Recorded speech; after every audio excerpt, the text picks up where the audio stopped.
सार के निर्जराधिकार में उपगूहन अंग का वर्णन चल रहा है। आचार्य प्रवर कुंद स्वामी महाराज ने गाथा लिखी है। गाथा 248वें नंबर की है, पेज नंबर 54 है। सभी जन मिलान करें। जो सिद्ध भक्ति जुत्तो ओगुहन गोदु संविधम मानम सो गुहन गारी सम्मादिट्ठी मुने दब्बो। जो यानी आत्मा, जो आत्मा सिद्ध भक्ति जुत्तो शुद्धात्म भावना रूप सिद्ध भक्ति से युक्त है, जो आत्मा शुद्धात्म भावना रूप सिद्ध भक्ति, सिद्ध भक्ति का अर्थ क्या? सिद्धों की भक्ति। सिद्धों की भक्ति का मतलब क्या? शुद्ध स्वरूप की भक्ति। तीर्थंकर जो दीक्षा लेते हैं, मुनि दीक्षा, तीर्थंकर, तो क्या कह करके दीक्षा लेते हैं? ओम नहीं, नमः सिद्धेभ्या। क्या कहते हैं? नमः सिद्धेभ्या।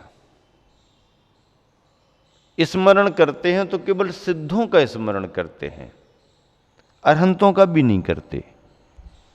बाकी पांच पदों के रूप में स्मरण करेंगे, लेकिन दीक्षा लेते समय नमः सिद्धेभ्या कह करके पंचमुष्टि के स्लुंच करते हैं। नमः सिद्धेभ्या और पंचमुष्टि के स्लुंच। सिद्धों को इसलिए नमस्कार करते हैं कि सिद्ध ही अंतिम लक्ष्य है। सिद्ध होने के बाद फिर कोई उसके आगे स्वरूप नहीं। शुद्ध स्वरूप, सिद्ध स्वरूप, शुद्धता की श्रेष्ठतम अवस्था, शुद्धता की सर्वोत्तम अवस्था सिद्ध अवस्था मानी गई। टीका में क्या लिखा आचार्य जयसेन महाराज ने? शुद्धात्म भावना रूप पारमार्थिक सिद्ध भक्ति युक्ता। शुद्धात्म की भावना रूप पारमार्थिक रूप से जो सिद्ध भक्ति है, सिद्ध स्वरूप की भक्ति है, उससे युक्ता सहित और मिथ्यातो रागादि विभाव धर्माणाम उपगूह का, मिथ्यातो रागादि रूप जो विभाव धर्म है, विभाव परिणाम है, उनका उपगूहक है, उसको ढांकने वाला है, उनको दबाने वाला है। उपगूहक यानी ढांकना, दबाना। किसको दबाना? किसको दबाना? किसको ढांकना? अपने विभाव भावों को दबाना, अपने विभाव भावों को ढांकना। विभाव भाव क्या क्या हैं बताओ? जीव के विभाव भाव क्या क्या हो सकते हैं बताओ? दो चार नाम गिनाओ। जीव के विभाव भाव क्या क्या हो सकते हैं? राग, बोलो। राग, द्वेष, मोह, माया, क्रोध, मान, माया, लोभ, राग, द्वेष, मोह, मिथ्यात्व, अज्ञानता, ये सब विभाव भाव हैं। ये सभी विभाव भाव हैं। राग, द्वेष, मोह, माया, क्रोध, मान, माया, लोभ, कसाय भाव है। मोह में आ जाएगा, मूर्छा में आ जाएगा। मूर्छा परिग्रह है, मोह आसक्ति का परिणाम है। ये सब विभाव भाव हैं। जो विभाव क्या कहलाते? जो हमारी आत्मा के स्वभाव नहीं है। स्वभाव होते तो हमेशा रहते। क्रोध स्वभाव हो सकता क्या? यदि क्रोध स्वभाव है तो हमेशा गुस्से में रहना चाहिए। क्षमा में हमेशा रहा जा सकता है, पर क्रोध में लंबे समय तक नहीं रहा जा सकता। पानी कितना ही गर्म हो जाए, पर एक समय आएगा जब उसको ठंडा होना पड़ेगा। पर पानी यदि ठंडा है तो अपने शीतल स्वभाव में बहुत लंबे समय तक रह सकता है।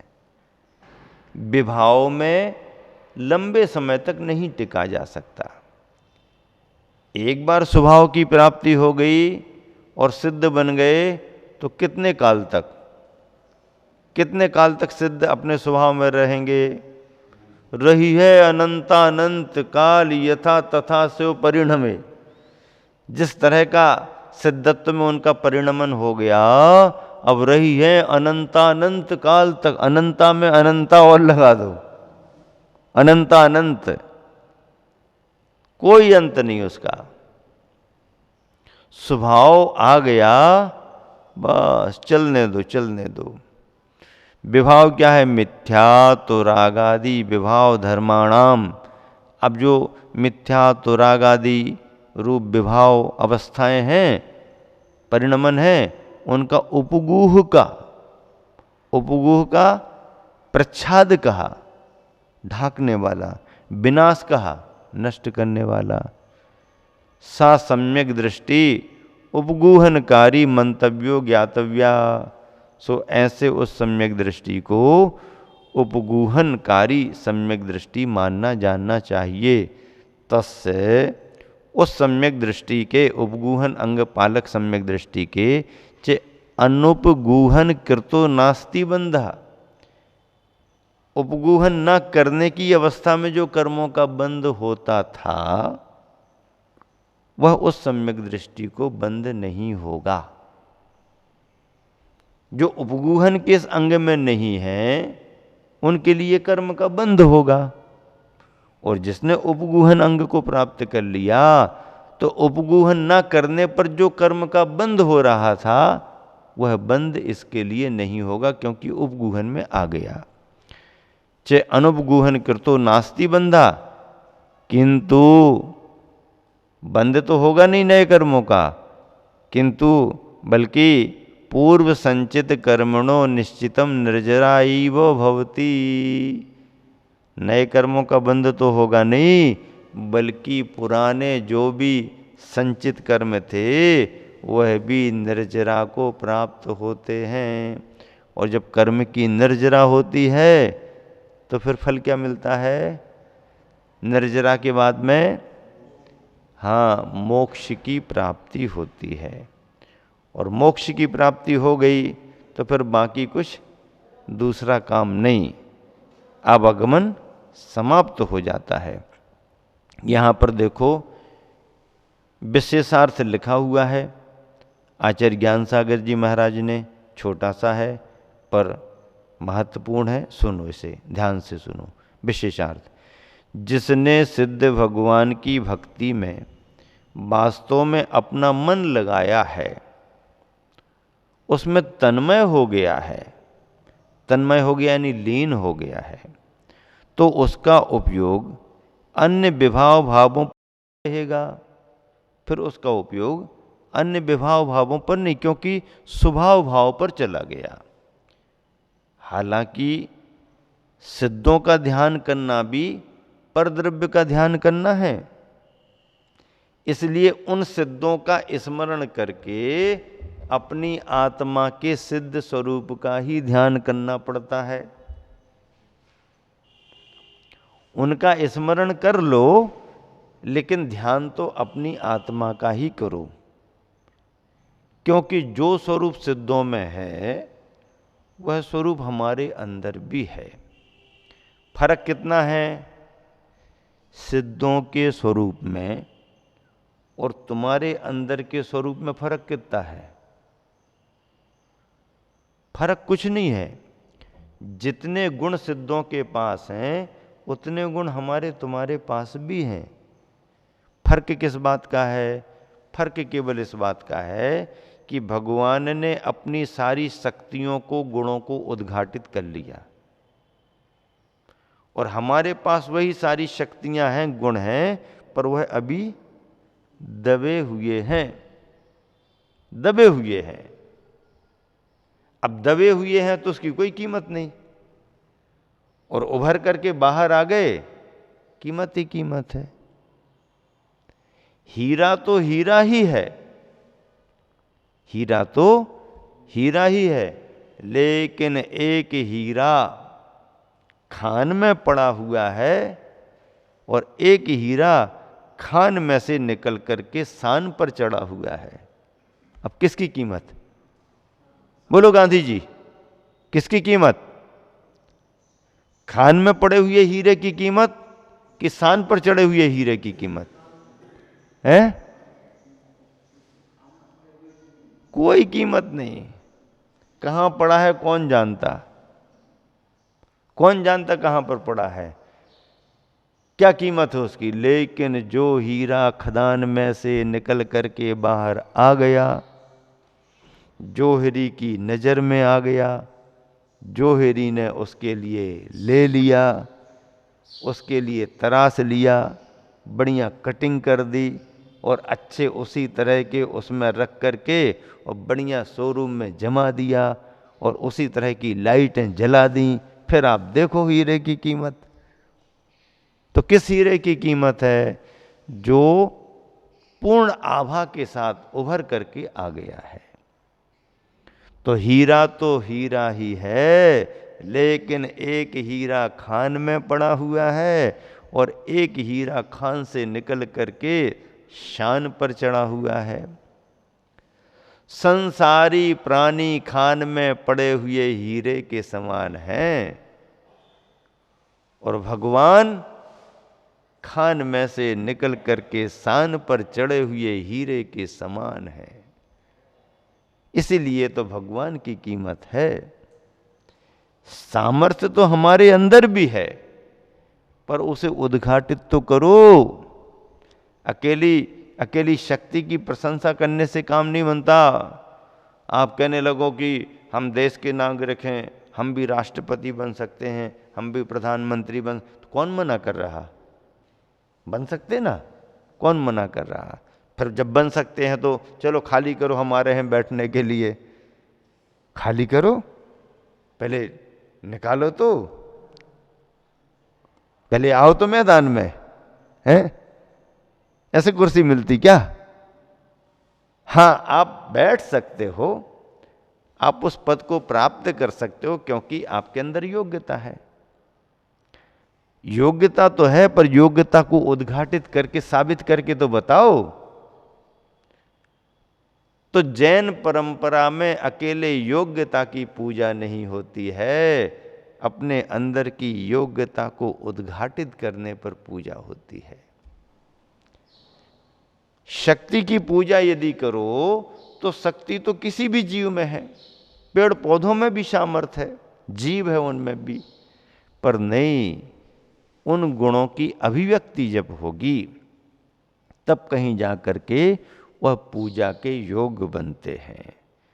तो देखो इसमें क्या लिखा, जिसने सिद्ध भगवान की भक्ति में वास्तव में अपना मन लगाया है, उसमें तन्मय हो गया है, तो उसका उपयोग अन्य विभाव भावों पर कहाँ रहेगा?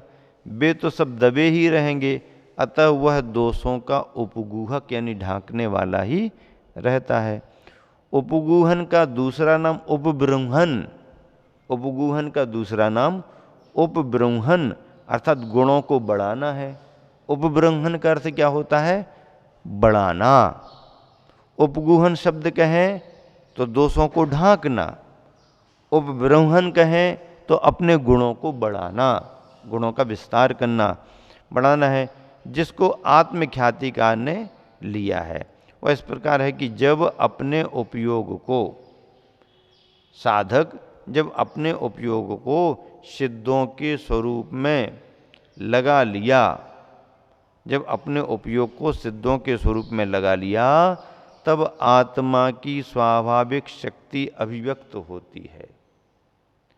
सिद्धों के उपयोग में लगा लिया तो अपने उपयोग को सिद्धों में लगा लिया, स्वरूप में लगा लिया, तब आत्मा की स्वाभाविक शक्ति अभिव्यक्त होती है, अर्थात पुष्ट होती है, बढ़ती है, एवं आत्म दुर्बलता से होने वाला बंध ना होकर जब हमारे गुणों की सामर्थ्य बढ़ती जाएगी, तो जो हमारे गुणों की दुर्बलता थी, कमी थी, कमजोरी थी, उस आत्म दुर्बलता से होने वाला जो कर्मों का बंध होता था, वह बंध ना होकर फिर निर्जरा ही होती है।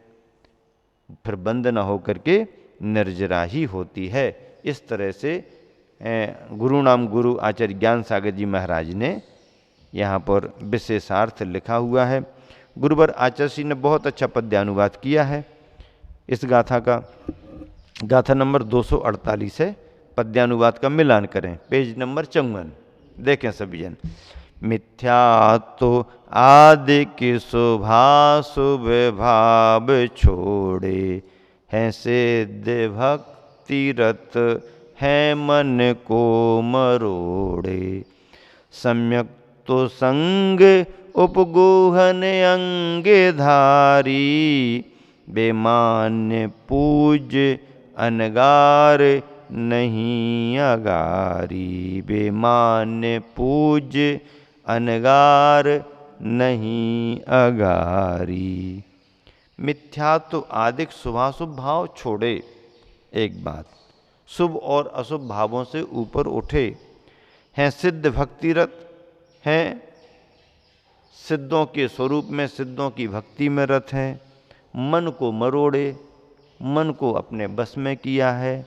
सम्यक तो संग उपगूहन अंगधारी हैं, वो सम्यक दृष्टि उपगूहन अंग के धारी माने गए हैं। और वे कैसे हैं? बेमान्य पूज्य अनगार। अनगार किसे कहते हैं? न अगारह अनगारह। अब घर आवास आदि आदि उनके नहीं, तो वे अनगार नहीं अगारी, अर्थात वो शराबग्रस्त नहीं, ये तो अनगारी हैं। और अनगारियों को समझाने के लिए ही यहाँ निश्चय परक अंगों की व्याख्या हो रही है। चूँकि समय सार मुख्यतः विशेष रूप से मुनियों के लिए एक उनकी साधना का, उनकी अध्यात्म का सहयोगी है और उनकी भावना से जुड़ा हुआ है। लेकिन गृहस्थ भी यदि इसके लिए कभी सुनते हैं या पढ़ते हैं तो गृहस्थ भी ऐसे गुणों को पाने की भावना करते हैं। और भावना के रूप में गृहस्थों को भावना है और मुनियों को इसकी साधना है। यही दोनों में फर्क है। ज्ञान का अर्जन सभी को करना चाहिए, स्वाध्याय करना चाहिए।